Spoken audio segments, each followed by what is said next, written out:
Hi, I'm Heather, and I'm 23 years old. A couple of years ago, I got married to the person I adore. Despite my husband being French, our relationship was smooth sailing except for the language difference. To bridge the gap and connect better with him and his family, I took up learning French without them knowing. It was my way of showing how much I cared for them.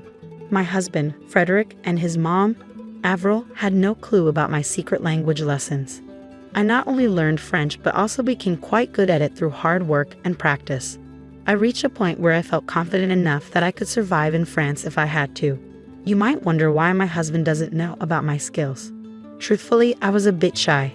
Speaking someone's native language can be intimidating, especially when you're always around them. But I finally decided it was time to overcome my shyness. I stopped speaking French with both my husband and my mother-in-law because the whole point was to improve communication, right?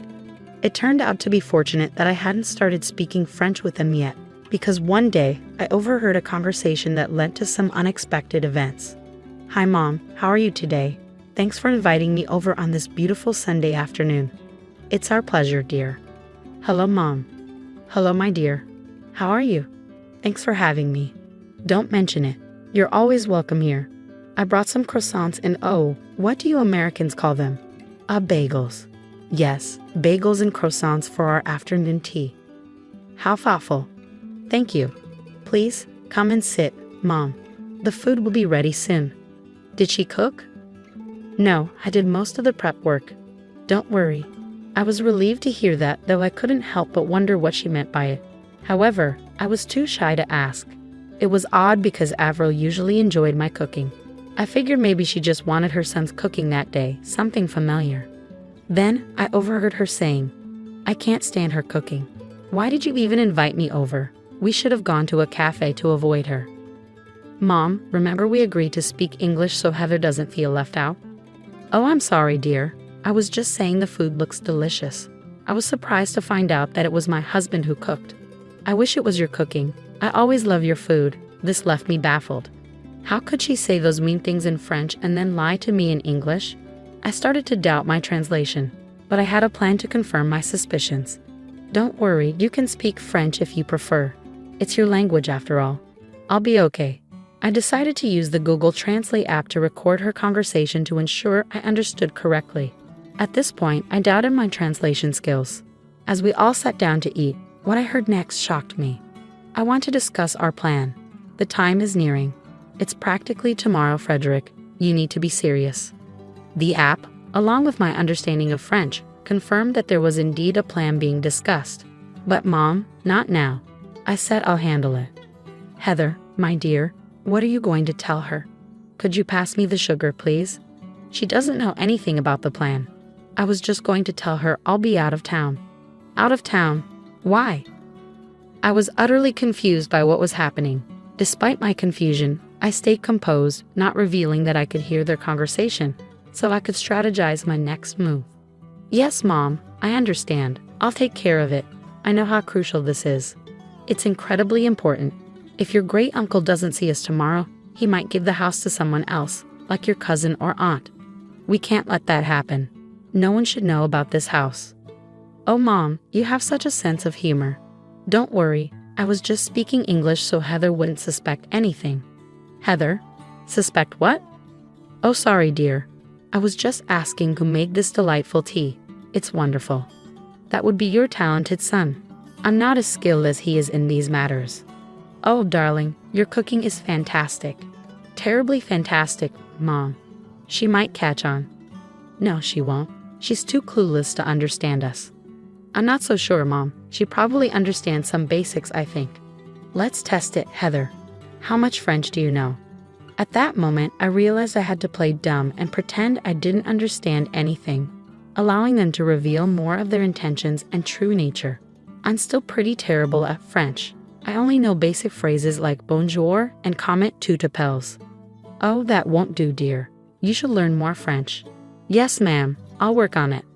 Well, at least it's convenient for Frederick and me so we can gossip about you. I'm just joking, my dear. We would never do that to you. Isn't that what we're doing now? Yes, and that's what makes it even funnier. They laughed while I continued recording the conversation with Google Translate. As I did, I also checked various apps, websites, and forums to verify the accuracy of what they were saying. After cross-referencing, I found about 90% confirmation, confirming my initial suspicions. Now that I realized they didn't have much regard for me and were openly mocking me, I knew I had to gather more information. Their insults were like slow cuts, but what I heard next shook me to my core. As I was saying, this house is crucial. No one else can know about it. Understand? We stand to make a lot of money if we keep this to ourselves. I'm relieved we didn't tell my wife about this. I don't want to share the profits with her. Me neither. Everything has to go smoothly. Your great-uncle Pierre made it clear that whoever contacts him first inherits the mansion. We need to get there before anyone else and start renovating. I can't wait to have a house in California. It'll be my escape from my wife and life in Florida. Sometimes I can't stand her. You're still young. You shouldn't be tied down to someone like her at your age. Come live with me in California. Enjoy your youth with women and parties. When you're ready to settle down, you can. Let's leave this place behind. Actually, Mom, I think you're onto something. I couldn't believe what I was hearing. Tears welled up in my eyes. Excuse me, is everything all right? Yes, I just need to grab something from the kitchen. I left the room before hearing anything more. I needed a moment to compose myself and avoid causing a scene. How could they say such cruel things with me right there? It was beyond shameful. I was distraught, pacing back and forth in the kitchen. Suddenly, an idea struck me. When I noticed my mother-in-law's purse on the counter, I decided to peek inside and take her phone. Luckily, it was unlocked. I opened her WhatsApp and sent Uncle Pierre's number to mine. Quickly, I deleted the message from her phone, leaving no trace. It was as if instinct guided my actions. I didn't fully understand why I did it, but I felt a sense of empowerment, plotting to retaliate against them for their hurtful words. I re-entered the dining room, where the conversation about their scheme continued. So tomorrow we start our trip. It's well-deserved after all the hard work lately. I agree. We could use a break. Everything all right? Yes, dear. We were just discussing the lovely weather and how perfect it is for a relaxing getaway. Would you like to join? Maybe not today, Freddie. All right. When then? Perhaps tomorrow. I observed closely as both Avril and Frederick tensed slightly, a reaction I anticipated, given what I knew of their plans. Tomorrow might not work. I asked Freddie to assist with some tasks around the house. What tasks? Why so many questions? Just rearranging things. I can lend a hand too, if needed. Not necessary. Do you see how nosy she's being? It's irritating. This is why you need to leave. Don't worry, Mom. I've got it under control. Despite knowing their true thoughts, I maintained a smile, finding solace in the anticipation of the revenge I would soon enact. I continued recording their conversations until the very end, determined to extract every detail. While my French had improved significantly, I still double-checked to ensure accuracy. That night, I stealthily slipped away from the bedroom to the office for further investigation. As I replayed the audio, any doubts about my understanding vanished. From this ordeal, I gleaned that they planned to vacation tomorrow to claim a house from Great-Uncle Pierre, and they harbored resentment towards me, even plotting to leave me. As I paced in the kitchen, leaving my recording phone behind, I inadvertently captured more valuable information. Avril sought Frederick's computer password to alter flight details. I struck gold, obtaining both password and flight information. I had hit the jackpot. I accessed Fred's computer and found the flight details on the website where he booked the tickets. Feeling both sneaky and devious, I may or may not have altered the flight details, postponing their departure to the day after tomorrow. This marked just the beginning of my plans. There was much more to come. With Great-Uncle Pierre's number safely sent to myself, I was prepared to take action. Hello, Uncle Pierre, it's Heather. Oh, hello, dear. How are you? Is everything all right? Well, no, not really. I recounted the day's events in detail, even sending him the audio recording as proof. Without it, I doubted he would believe me. We ended the call so he could listen to the recordings, reconvening once he had finished reviewing everything. I'm at a loss for words. How could Avril and Frederick do this? They were such sweet and innocent people when they were younger. How could they betray you? Me? It's a lot to process. I was just as shocked. You've certainly improved your French. Well done. Thank you, Pierre. But now that we know, what should we do? Well, they won't be getting the house, that's for sure. After hearing all this, I can't in good conscience give such a gift to people planning to destroy it with their greed and foolishness. Understood. It's your house, and you have every right to decide its fate. Absolutely. I'll be ignoring their calls from now on. Let's see how they like that. Thank you for bringing this to my attention. You're a good person, Heather. Don't let the darkness of this world change that. Thank you for your time and courage in sharing this with me. It couldn't have been easy. I admire your strength. Take care of yourself. Uncle Pierre, you too. Good night. With that, I felt assured that Avril and Frederick's downfall was imminent. Now that all the pieces were in place, I only needed to wait for the opportune moment to set things in motion. Returning to the bedroom, I found Frederick still sound asleep. It saddened me to think that my beloved husband could treat me this way. If only we had talked things through, perhaps we could have found a solution. Instead, he chose a path of deceit. I took his phone and disabled his alarm. Without it, he would sleep indefinitely, and that's precisely what happened. I gathered my belongings and decided to spend the night at a hotel. I couldn't bear to stay in the same house with someone like Frederick. The next day was pure chaos. I'm certain Frederick woke up to a barrage of missed calls from his mother, scrambling to pack since he foolishly hadn't done so the day before, and rushing to get to the airport. I received a call from him around 2 p.m. Where are you? Why didn't my alarm go off, and why aren't you here? I decided to take a day off for myself. That's nice. A heads up would have been appreciated though. Likewise, Freddie. What do you mean? Anyway, it doesn't matter. I'm running late for my flight, my meeting with Mom. Why are you in such a hurry? She wouldn't mind if you were a bit late. You don't understand. Anyway, it's fine. I won't be home tonight or tomorrow night. I have things to take care of. See you later. Before I could respond, he hung up. He was probably too overwhelmed to realize that I had changed his flight details to the next day. Using the Find My iPhone app, I saw him heading to the airport. Imagine rushing out of the house, barely making it to the airport in time, only to discover that your flight had been canceled. I'm sure he was frantic, rushing around the airport. Suddenly, I received a call from Avril. What have you done? What do you mean, Avril? I know you changed our flight. If you mean I changed the date, then yes, I did. Why? I thought I was helping. You mentioned needing Freddie's help with something today. When I saw the flight booked for today, I figured I'd adjust it. You're welcome, Frederick. Come talk to your wife before I reach through the phone and throttle her. Heather, stop whatever you're doing. Uncle Pierre still isn't answering. Try again. He's not answering because he doesn't want to talk to you too. You understand us? Every word? But how? I warned you, Mom. I said she might understand. So you heard everything yesterday? Yes. Here's what's happening. I'm divorcing your useless son and leaving you too. Have a nice day. Oh, and next time you want to gossip about someone in their presence, make sure they don't understand. Goodbye. I ended the call before they could respond. I had enough of their drama. Later that day, Uncle Pierre called. Hello, dear. How are you holding up? I'm a bit shaken.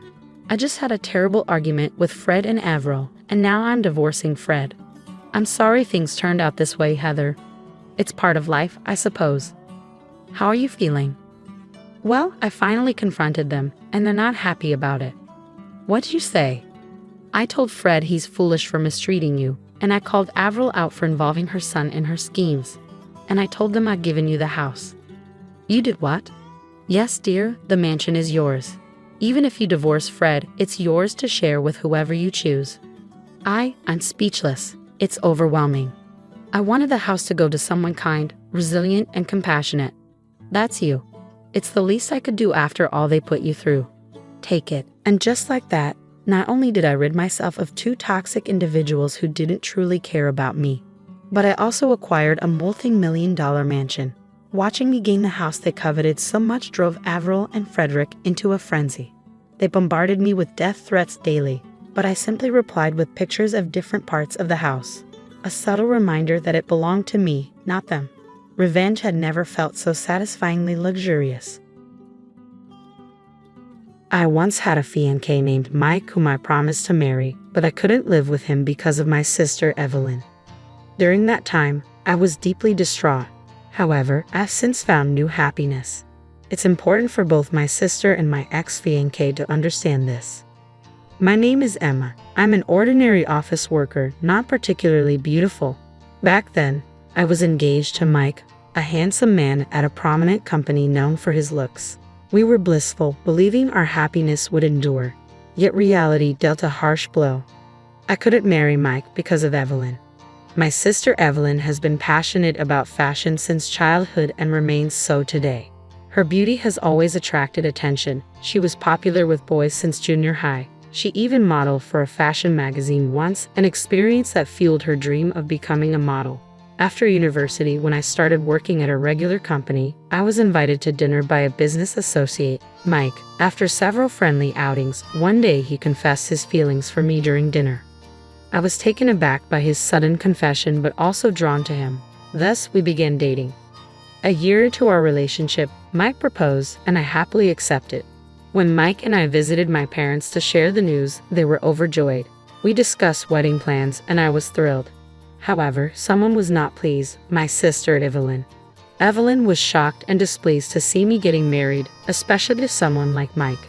More beautiful and more experienced in relationships, she had always looked down on me. I don't want my friends to know how uncool my sister is, Evelyn often said. To her, the uncle's sister she looked down on was about to marry an elite businessman from a major company. This seemed to amplify Evelyn's pride even more.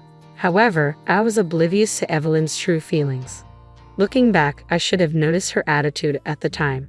Suddenly, Evelyn asked Mike, "If you're going to be my brother-in-law, can we exchange contact information?" Mike and I saw no reason to refuse, so we agreed happily. There were days when I worked late on handover tasks, planning to quit my job. One day, while my parents were out of town on a trip, Evelyn took action, a plan she must have devised from the beginning. She called Mike over to her house. "Mike, my sister suddenly came home because she got sick. My parents are out on a trip, and I'm scared to be alone. Can you come over?" Evelyn lied, claiming I had returned early due to illness. Mike, just about to leave work, rushed over, unaware of Evelyn's intentions. I heard Emma was suddenly sick, so I rushed over. "Where's Emma?" Mike asked upon arriving. Of course, I wasn't there. Naturally, Mike assumed as much. "I'm sorry, Mike. I lied to you. My sister isn't actually sick, she's still at work," Evelyn confessed. Instead of getting angry, Mike asked calmly, "Why did you lie?" I just really needed to talk to you, Mike," Evelyn began to explain. When I finished work and returned home, I was taken aback to see Mike there, though I greeted him casually, not expecting anything. "Oh, you're here," I said carelessly. Little did I know, I was about to face the greatest despair and sadness of my life. "Emma, I'm sorry. I think we should break up," Mike said suddenly. His words were incomprehensible to me at first. "What? Are you kidding? Break up? What do you mean?" I asked in confusion, trying to grasp the situation. Just then, Evelyn appeared. "Emma, the truth is, I'm dating Evelyn. I'm sorry, but I fell in love with her more than with you," Mike confessed. Still bewildered and unable to believe it, I stood there as Evelyn spoke up. "I'm sorry, but Mike and I are planning to get married," Evelyn declared matter-of-factly. I couldn't comprehend what was happening. Evelyn continued, "You might not want to come to our wedding, but please at least come to the reception." I felt my world crumbling. My fiancé had chosen Evelyn over me, and suddenly, I wasn't wanted anymore. For a while, both my father and mother were deeply concerned. I spent days locked in my room, unable to face the world. Having already resigned from my job, I found myself with nothing to do. My colleagues from work messaged me about the wedding plans, and I simply informed them that we were planning a small family-only ceremony. Months later, I found myself in a new and unfamiliar place, ready to start afresh. I was determined to find happiness again, this time for certain. After isolating myself for a while following the breakup with Mike, a newfound determination stirred within me. Why do I have to go through this? I'll forget about that man and start anew, I resolved. Things progressed swiftly from there. I discussed my plans with my parents, and with their support, I decided to move out and live independently. My new home was in a serene and green environment, offering tranquility that helped me heal. My parents didn't stand in my way. Instead, they supported me wholeheartedly during the move. As I settled in and took a breather from unpacking, my mother finally shared some news with me. "A few days after you retreated to your room, Mike came. I listened to everything about what had transpired between you and Mike, and then she apologized at the end. I didn't understand why my parents were apologizing. Of course, what Mike did is unforgivable, I said firmly. His parents came to apologize too, even kneeling down to express their regret. But then they brought up Evelyn. We know you can't forgive her, but Evelyn is our precious daughter too, my parents explained. Both my father and mother had been deeply troubled by the events. It's only natural that they could not forgive someone like him after what he did to their daughter, my parents continued, trying to justify their stance. Despite my parents' stern words to Evelyn, it seemed she had gone to see Mike. Since then, Mike had been visiting our house every day at the same time, apologizing and pleading for acceptance of his marriage to Evelyn. Reluctantly, my parents had no choice but to relent to Mike's persistence. That's why they apologized to me for accepting their marriage, I concluded quietly. Honestly, I had stopped caring, but I understood my parents' conflicted feelings all too well. It's all over now, and that's okay. Besides, I'm going to meet someone even more wonderful from now on, I assured them, trying to stay positive despite the tears threatening to fall. My mother was in tears and my father looked remorseful, but he managed to smile in response. I said to my parents, when I have a child, I'll rely on both of you a lot. If anything happens, don't overdo it and contact us right away. My mother looked very worried. Once I settled into my new life and found some peace of mind, I started working at a certain restaurant. It was a small place with just a few employees, but it had a bright atmosphere that I really enjoyed. Everyone there was friendly. The manager, Noah, always seemed to be the target of teasing from the part-timers. It was amusing to watch and added to the peaceful vibe of the place.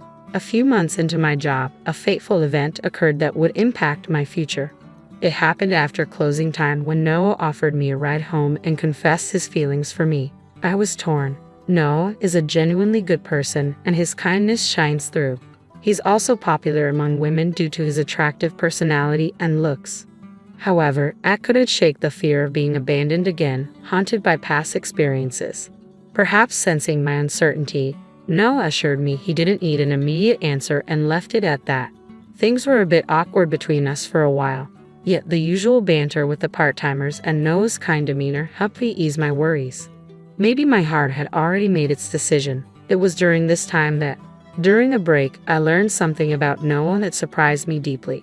It turned out that Noah had experienced betrayal from someone he deeply cared about and had endured a traumatic incident at his previous workplace.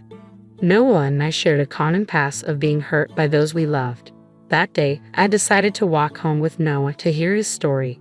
As we strolled together, Noah opened up about his previous job where he had managed a store. Due to an unfortunate incident, the store lost credibility and had to shut down. Noah took responsibility and was subsequently fired. After listening to his story, I felt compelled to share my reasons for working at the current restaurant. No, I began. I came here because... Upon hearing my explanation, Noah nodded understandingly. You did well, he said softly, offering words that warmed my heart. It was exactly what I needed to hear. Acknowledgement that despite hardships, my efforts were valued. I've faced betrayal too, I admitted, recalling my own difficult journey. It wasn't easy. Noah smiled warmly in response. Later that day, Noah confessed something to me. This is how I am, he said, but I hope we can get along well. Encouraged by his honesty, I replied, let's do our best together. From then on, I found myself teased more than ever by the part-timers at the shop, but I was genuinely happy. Days passed, filled with laughter and camaraderie. Then, unexpectedly, I received a second proposal in my life. Of course, I accepted Noah's proposal with a resolve to find happiness, believing in our future together. When I visited my parents for the first time in a while, they were overjoyed. I shared everything with them, and they expressed their happiness, urging Noah, please make our daughter happy. I will definitely make Emma happy, Noah replied confidently. We spent some time together, but then my father hesitantly mentioned, it seems Evelyn and Mike are planning a wedding ceremony. They might send an invitation, but you don't have to force yourself. But I was past caring about Evelyn and Mike. I was happy now, and I wanted to share that happiness. When I told my parents this, they said, if you say so, Emma, Noah, we're counting on you if anything happens. A few days later, I received a wedding invitation from Evelyn. Of course, I decided to attend and replied that Noah and I would be coming together. Knowing Evelyn was planning her wedding, Noah and I had already registered our marriage. We felt it would ease the burden on our parents and relatives from having multiple wedding ceremonies. We promised ourselves a celebration once things settled down. On the day of Evelyn's wedding, Noah and I arrived together at the venue. It was a long-awaited reunion with Evelyn and Mike, but Mike appeared somewhat worn out. During the family introductions, I proudly introduced Noah to Mike, saying, "This is my husband, Noah. He is my pride and joy." Evelyn's surprised expression when I introduced Noah was quite memorable. As the event unfolded, I had a strong urge to ask Mike about what had transpired between him and Evelyn on the day my parents and I were absent. At first, Mike seemed hesitant to talk about it, but gradually he opened up. He recounted how Evelyn, aware of my illness that day, had seized the opportunity. She brought strong alcohol and offered it to Mike, who wasn't used to drinking. After just a couple of cups, he became intoxicated. Taking advantage of his state, Evelyn began to seduce him. Mike, impaired by alcohol and unable to think clearly, succumbed to the temptation. Evelyn is attractive with a good figure, Mike explained, and I was in no state to resist her advances, despite our engagement. He apologized repeatedly, looking remorseful and diminished in my eyes. Yet I found myself strangely indifferent. Hearing the truth was enough for me at that moment. Meanwhile, Noah and Evelyn were engaged in their own conversation nearby. I was curious about their discussion, but with Evelyn's wedding ceremony approaching, I decided to inquire later. As we headed home afterward, I asked Noah again, "Didn't you seem a bit angry when you were talking to Evelyn?" "Oh, I told you before, but actually she's the one who cheated on me when we were dating," Noah began, his expression clouded with frustration. "Not only that, but she's also the reason why I was fired from the shop where I used to work." I was taken aback. It's a small world, isn't it? Learning that Evelyn was responsible for Noah's shop closure surprised me even more. Intrigued, I asked him for more details. As Noah explained, Evelyn had begun an affair with a designer shortly after they started dating. She believed it would benefit her modeling career to be associated with someone in the industry. Noah found out about it accidentally, I learned, and naturally, he confronted Evelyn. But instead of admitting fault, Evelyn lashed out at Noah, and they broke up. Fueled by anger, Evelyn retaliated by creating a fake photo of contaminated food supposedly from Noah's restaurant and posted it on social media. With her substantial following as an amateur model, the photo quickly went viral. The negative publicity led to a drop in sales, Noah continued, and ultimately, the shop had to close. I was blamed and fired. Noah's bitterness was palpable, but without knowing the true culprit, he had nowhere to direct his anger. It wasn't until a friend invited me for a drink, Noah recounted, that I learned about a conversation linking Evelyn to the demise of a restaurant due to false social media claims. Realizing Evelyn's betrayal and role in his downfall, Noah felt powerless. He decided to start anew in a different place, where fate eventually brought us together. I apologized to Noah, deeply troubled by my sister's actions that had upended his life. "I'm sorry for what my sister did," I said, unsure of how he would react. "I didn't know what to do. I thought you might hate me."